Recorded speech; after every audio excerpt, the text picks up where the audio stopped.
Hello and welcome back to my channel. I'm Bob the Bookerer, and today I'm going to be talking about some of my favourite non-fiction books from 2020. According to Goodreads, I've read about 300 books this year, which kind of blows my mind, thanks to the addition really of audiobooks and perhaps some of those books being somewhat short. But I thought I would do a little rundown of the non-fiction books first, with fiction to come. The reason being, I'm just finishing the last couple of books from my list this year, and I just want to make sure that I have got them all in, and that I'm not kind of publishing a list of my favourite 2020 fiction books, only to reveal later that there were a few more additions afterwards. I thought I would start and split this list right from the beginning into two. So that is non-fiction books that I have loved this year, that were released this year, and others that were released in previous years. And I kind of made this distinction because otherwise it could well be that my top books of the year are entirely from other years, and that list could have been made anytime really. So let's begin. The first book I really want to talk about, and I think is probably one of my breakthrough books of this year, where I just thought this is one of the most incredible things I've read this year, is Me and White Supremacy by Layla Saad. Now this is a different approach in many ways to some of the anti-racist books that are out there, which often kind of talk, give a really broad background into the sort of historical perspectives or the kind of use of certain terms or what have you. What I think is really clever about Me and White Supremacy as a book is that it essentially encourages you to do the work. It is basically set out as a workbook. So at the end of each chapter, which is sort of roughly, which are kind of set out as days for a 30-day kind of program, there is a set of prompts, and she really encourages you to do the work on it. So that could be, for example, making notes of times you've made racist assumptions, and the effects that those assumptions have had on perhaps your interactions with others, or things that you've said or done. It could be really reflecting on your own fears around certain things, certain terms, anything like that. And it's so well done. I did it as part of a book club with a few friends, and what we all, I think, found really interesting was there are a few moments where she kind of preempted us. So just at the stage where we were thinking, oh, perhaps it's like this, or perhaps, I don't know, perhaps I feel this. Almost entirely at that exact moment, there would be a prompt that would say, you may be feeling this right now, or you may be tempted to not actually do the work on this. This is why it's important that you do the work on this. And so it's clear to me that not only has she very carefully thought about the content of this, and kind of has structured it really well to follow that narrative and that kind of series of thoughts and subjects, but clearly it's been road tested. Clearly she's bringing in a lot of her own experience of doing this work as kind of being someone presenting and teaching and kind of leading sessions, and I think that's what makes it so powerful and effective. It isn't just sort of, here are 30 random days, do them in whatever order you want, maybe think a bit about this. It's work, and I think that's a really important message, particularly in a year like 2020, where we've been talking and thinking a lot more about some of these issues perhaps globally than we have in the past. Unfortunately, it's taken this long for us to be having some of these conversations, but I know that for myself as a white person, it's been really instructive to me to kind of have something like Me and White Supremacy as a book, leading me through some of these discussions and really pinpointing areas of mine that might be weak spots or blind spots, and really guiding me through how to approach that next. I think it's a fantastic book. I think this is a kind of book that I really want to gift to people a lot. And I think it's one of those things that it's not easy, it's not comfortable, but that's why it's so effective. So I really highly recommend it. I think it won, or at least did very well, in one of the kind of Goodreads polls, and very deservedly so. It's a fantastic book, and I think more people should be reading this. Next up are two more books that we also discussed in the reading group with some of my friends, and books that are also about anti-racist work, and books that I also just think are brilliant. So the first of these is I Am Not Your Baby Mother by Candice Braithwaite. This book I hadn't really heard all that much about until it kind of came out, and in some ways it seems at first that it's a novel that didn't a piece of work that wouldn't necessarily interact as much with my day-to-day life, in that it talks a lot about motherhood, and how being a black mother to a black child in the UK poses sort of very unique challenges, not only in terms of how kind of people kind of treat her and her child, or about kind of the access to resources that she may or may not have, but also just about the space that is created when we talk about motherhood, or when we talk about issues relating to being a mother or being a parent, and how those spaces are kind of almost overwhelmingly white, or make at least very white assumptions about what resources people have and people need. So I thought this was really, really well done. It's quite short, but she still covers a lot of really interesting ground, talking about some of the challenges she's faced, bringing in her own personal narratives with those of wider statistics. So, you know, talking about her fears for her child alongside a statistic about stop and search on young black men in Britain. So I think she does a really powerful and amazing thing here. And it's a book that there's been a bit of buzz around, and I totally see why. It's very, very well done.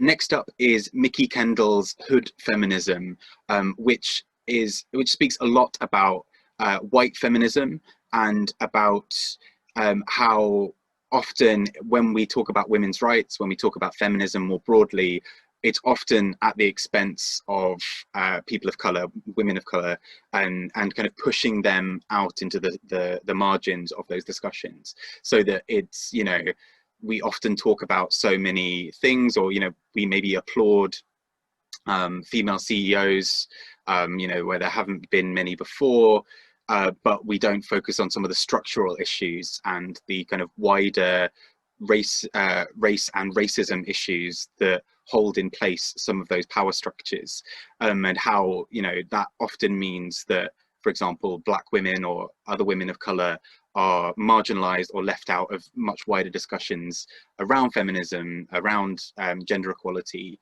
in a way that really harms them. And it also makes all movements a lot weaker, because it means that we're not focusing on what people actually need, kind of similar to what Candice Braithwaite was saying in I'm Not Your Baby Mother, that there are so many ways in which the public conversation has moved on in recent years, which has been fantastic, but also many ways that it has completely left people out of the discussion.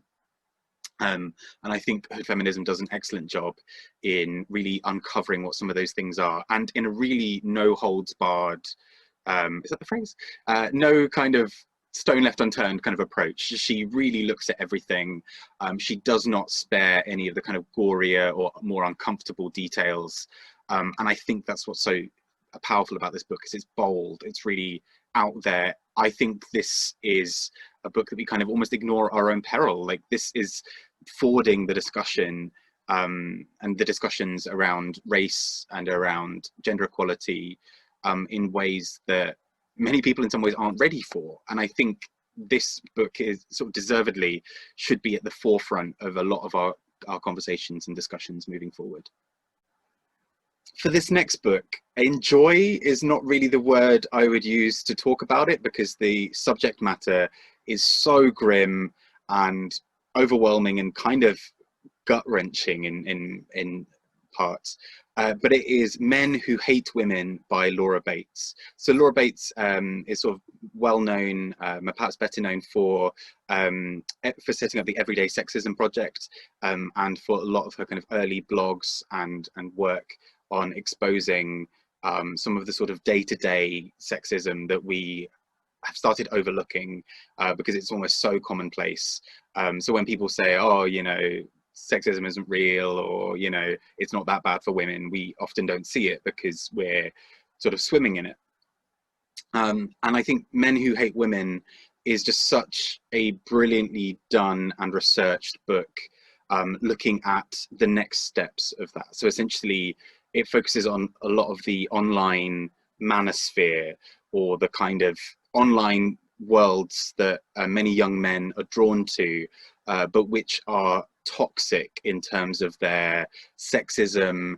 Oh no, sexism doesn't really go far enough as a term here. It's outright misogyny. It's hatred of women. It's, you know, seeing women as no more than sexual objects, and even at that, you know, non-consenting sexual objects. It's a horrible thing to read in many ways.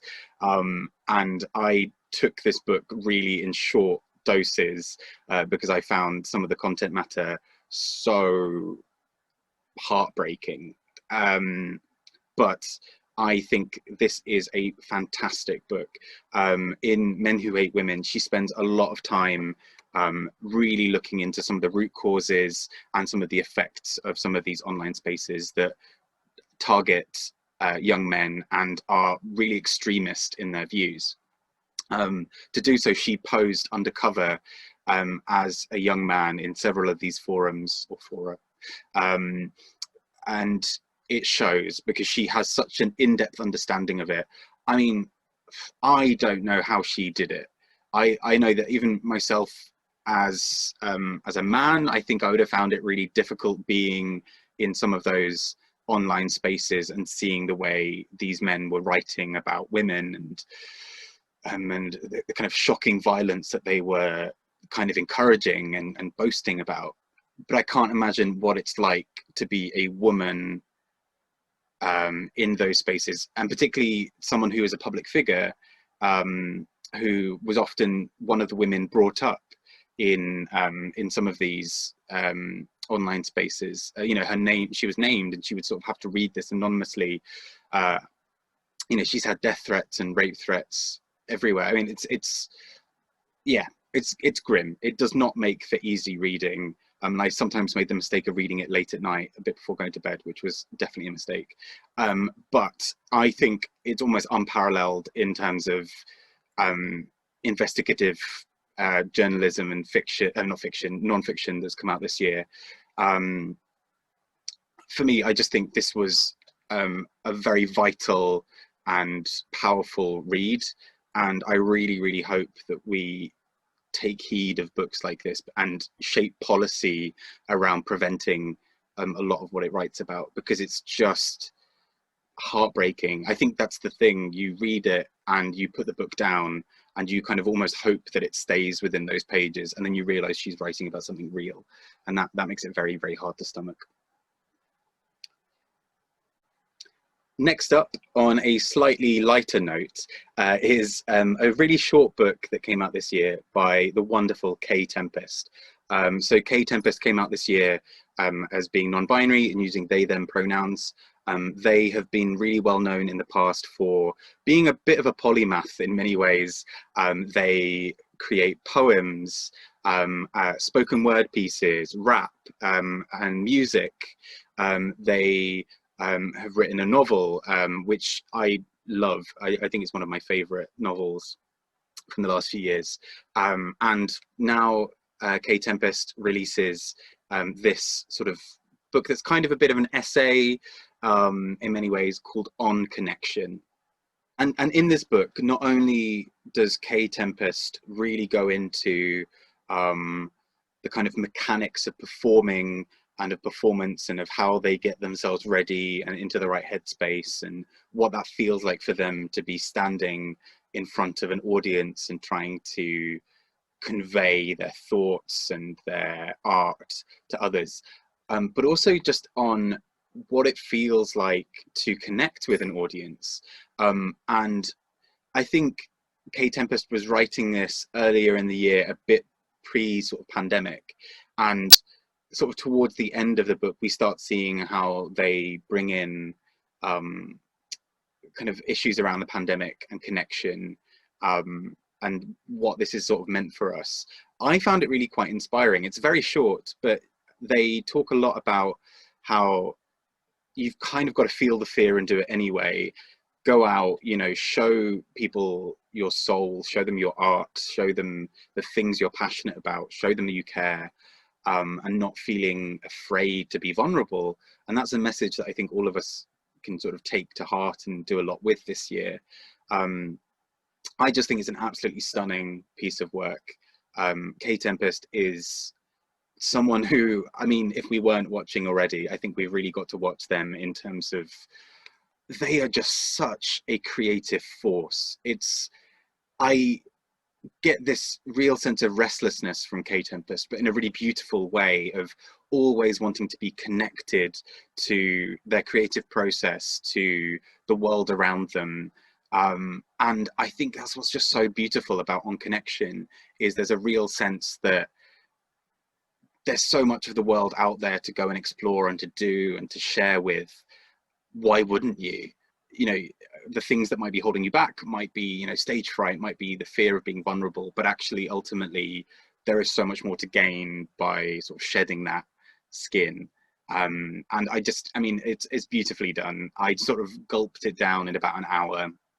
And I mean, Kae Tempest is just such a powerhouse of writing. Their writing style, just the odd phrase will catch you, or the kind of these really interesting insights, and you just think Kae Tempest is just on fire, and we're all very lucky to be in the same timeline as them. Beautiful, beautiful work.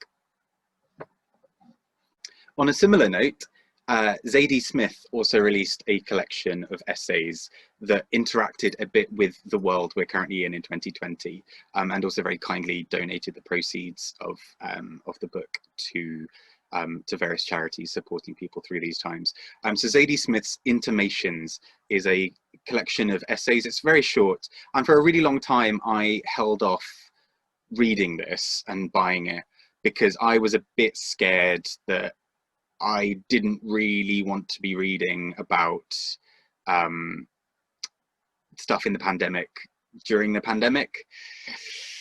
But I'm really glad I did. I was very pleasantly surprised by this. Her writing style, as always, is just brilliant. I mean, I say this, I'm fairly new to reading her, but I mean, the bits I've read of hers, I can't really ever fault her style. I think what is so powerful about this is how, you know, there have been so many think pieces this year written that have been kind of talking about the need for connection or solidarity, and it always has felt to me like those, as insightful as some of them are, they stop at a critical point, or they kind of feel quite hackneyed because everyone's having fairly similar thoughts.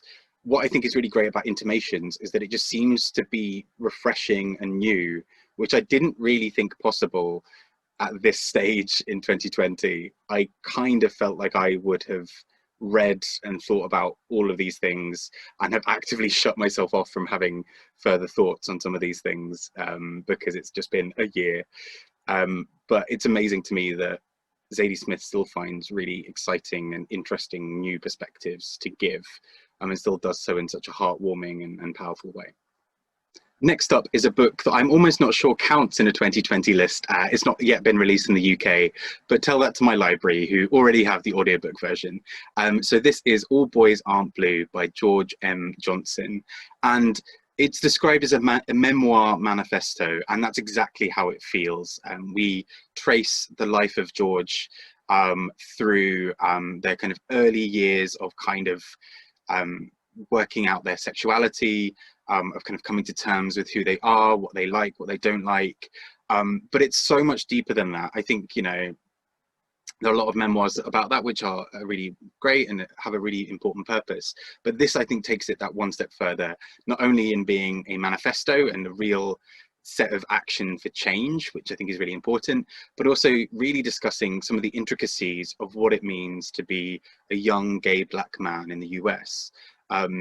Not only that, but he also talks a lot about issues, for example, of abuse, of kind of finding yourself and kind of not having the resources to be able to access information about yourself in that sense. So not having elders necessarily you can always talk to about various things, or not really feeling able to discuss some of these things comfortably with other people.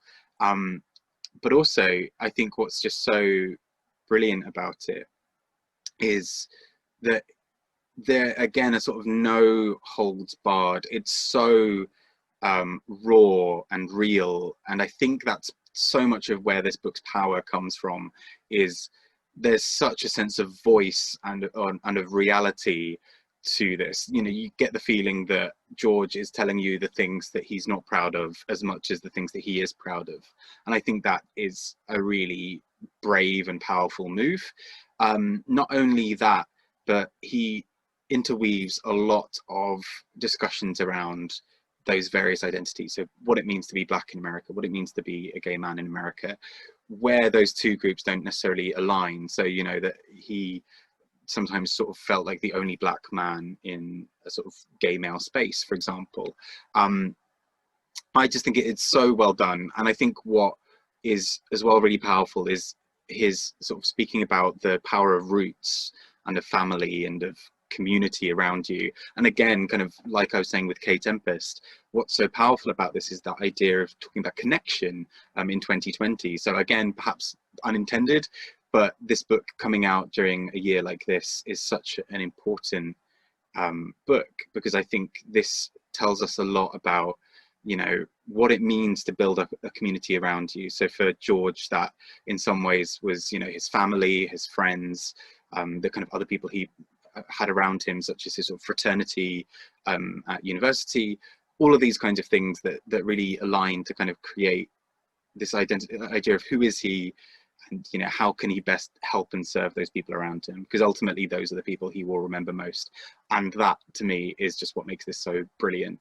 It was an audiobook, and I just found myself really wanting to just have more of it. So, you know, I'd listen to a bit before I went to bed, and then I just couldn't really sleep. I just needed a bit more of it. I think it's really well done, and I am really excited to see what he does next in terms of writing, because he's clearly got such a gift and such a passion for words and for stories. And I'd really love to see whether he writes a novel next, or writes more memoirs, or writes maybe sort of political non-fiction, anything like that. I think I would read it, because I get the feeling he's just so talented, and this is only the beginning of some of the brilliant stuff we might see from him. This next one as well, I'm also not sure if it counts as a 2020 release. It's probably kind of just on the borderline between 2019 and 2020, but that is Underland by Robert McFarlane.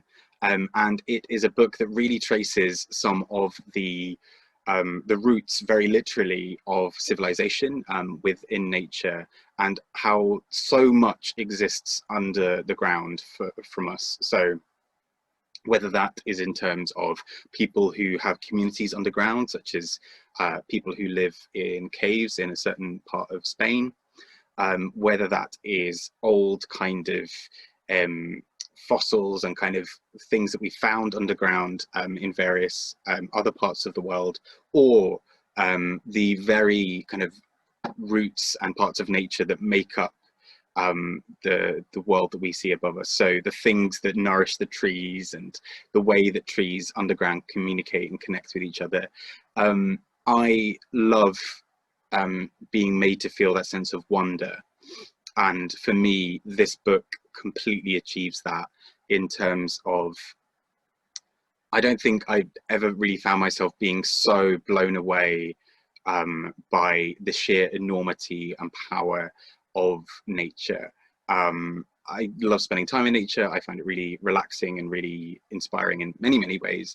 But I think just knowing that all of these little things are happening underneath the surface just makes it that much richer and that much more exciting. The idea that trees are communicating with each other and supporting each other and creating these grand networks underground to support each other, to give each other energy, to warn each other and communicate with each other about impending fires or fungi or anything like that, is just mind-blowing the more you stop and think about it.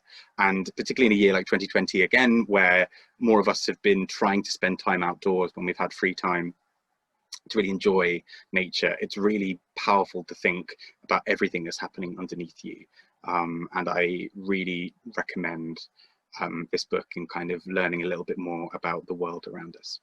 My next choice is a non-fiction book that I heard a few really powerful recommendations of and thought I'd check out, and that is To Be a Gay Man by Will Young. So Will Young, obviously famous for being the sort of Pop Idol winner way back, and a sort of singer and actor and many other things since. Will Young has also written a sort of memoir autobiography, but in that he writes a lot about the sheer power of the kind of communities that he's built around him, but also the power of shame.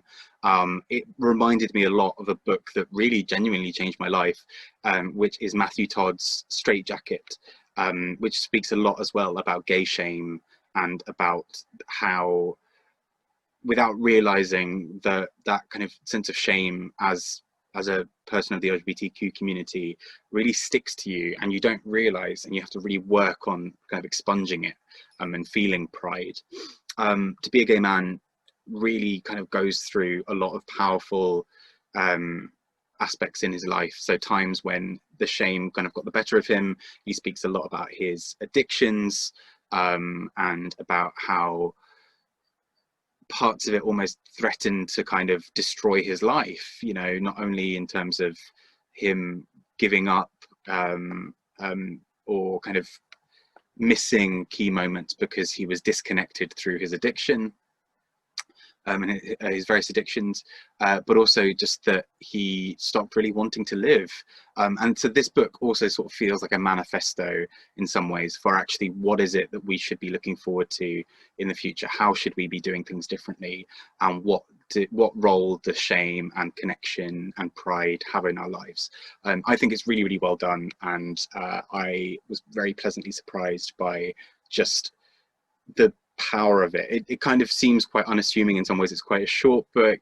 You know it's going to speak a bit about shame, but he is so candid and so honest about so many stories in his life, and for me that just completely is heartbreaking but really powerful, because you learn so much about what it means.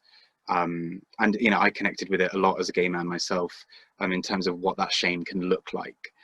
Without at all you realizing. So yeah, very, very well done, and a really powerful book.